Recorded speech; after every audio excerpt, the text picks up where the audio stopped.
Everybody loves the Ninja Turtles, and if you don't, you're a bit weird. But they're one of those rare franchises that just refuses to die. They have cartoons, comics, movies, and toys. They've survived everything. But their games tell a different story, because somehow the best TMNT games, the ones that actually try to evolve, are the ones everyone forgot. Out of the Shadows and Mutants in Manhattan were messy, but they had personality, they had ideas, and they tried to modernize the Turtles, using darker tones, unique art styles, and actual team combat. It's ironic because the games that felt the most like the Turtles, flawed, chaotic, and bursting with energy, are the ones we abandoned. Out of the Shadows wasn't just messy, it was ambitious. It wanted to be Arkham City meets TMNT. The Turtles finally felt like an actual fighting squad, not cartoon mascots. You could switch between them mid-combat, chain combos, and pull off cinematic tag team attacks. Or you could team up with friends. The entire game could be played solo or with up to 3 friends. Even stealth was an option. Sneaking through shadows, silently taking down the Foot Clan soldiers before chaos kicked in. Sure, the camera fought you harder than Shredder would've, but conceptually it was brilliant. It gave fans what they'd been asking for. A mature, grounded TMNT that still carried heart, not just cowabunga and pizza jokes. This was a team of brothers surviving in a grim city that didn't care about them. And that tone, that grit mattered, because for once, someone believed the Turtles could exist in a darker, more realistic world and didn't treat them like punchlines. It's wild to think that a decade later, Out of the Shadows still feels more daring than most TMNT projects that came after.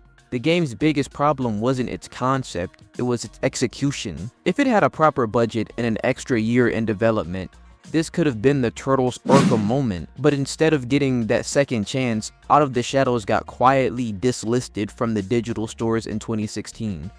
No announcement, no warning, just gone, because Activision's TMNT license expired and they let it vanish. No patches, no preservation, nothing. A game with real potential just wiped from existence. It wasn't forgotten, it got erased, and I never got my fucking money back. 3 years later, another team tried to do what Out of the Shadows couldn't. Platinum Games, the studio behind Metal Gear Rising, took over, and that alone had fans hyped. With visuals that looked like they came straight from a comic and fast-paced, high-energy combat, each turtle felt unique, with their own moveset, skills, and personality reflected through their playstyle. And it was fun for a while, but then the cracks started to show.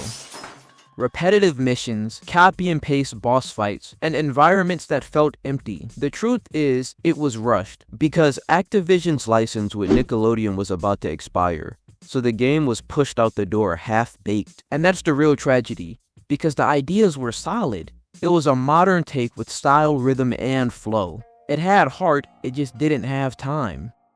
If they had just a few more months, maybe even half a year, Mutants in Manhattan could have stood next to Platinum's other gems. But just like Out of the Shadows, Mutants in Manhattan didn't get the chance to evolve. In 2017, barely a year after release, it too was dislisted from every digital store. No updates, no re-release, no preservation. Both games, gone as if they never existed. 2 bold steps forwards for TMNT erased overnight. And that's what makes both of these games sting even worse. Because they had the right ideas, they just came out at the wrong time under the wrong publishers with the wrong expectations. They weren't broken because of bad design. They were broken because they were rushed, and gamers don't forgive that, unless you're Cyberpunk.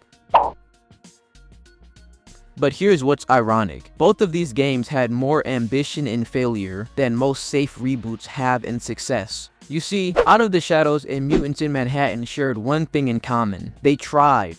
They tried to evolve the Turtles, to make them cinematic, fast, and alive. To move the franchise out of nostalgia and into something new. But instead of building on that, the industry ran backwards. Back to side-scrollers, back to pixel art, and back to the comfort zone. Every time TMNT reaches for something bigger, it gets punished for not being retro enough. And that's the problem.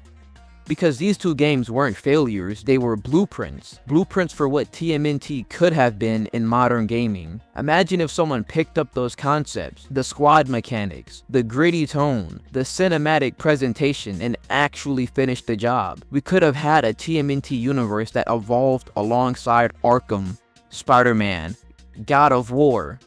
Instead, we just got a glimpse, and then it was gone. TMNT deserves a real shot, a AAA return, not as mascots, not as punchlines, but as characters with weight and emotional stakes. Think about it. We've seen Batman's traumas explored, Spider-Man's balance between hero and human, Kratos' evolution from rage to redemption.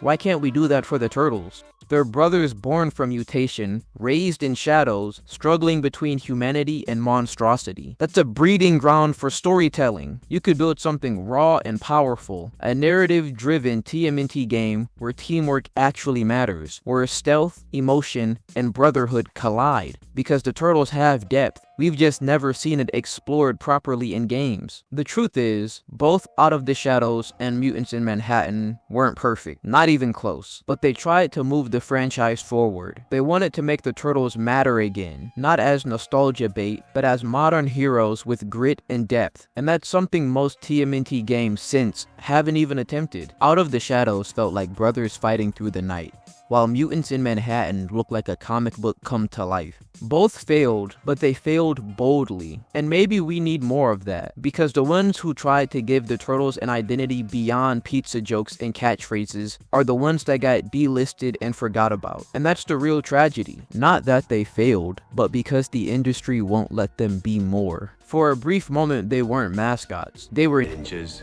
or mutants. Well, technically we're turtles. Oh, and we're teenagers, but we can still have adult conversations. At their best, the Turtles aren't perfect heroes. They're four brothers who argue, mess up, and still show up for each other. And that's what these two games captured. If the Turtles are getting another game, and let's be real, they inevitably will, I just hope it has depth. Not just another shallow, nostalgia-fueled beat-em-up. Something with weight, heart, and soul, like Out of the Shadows and Mutants in Manhattan tried to be. Because that's when the Turtles really shine. When they stop being products and start feeling like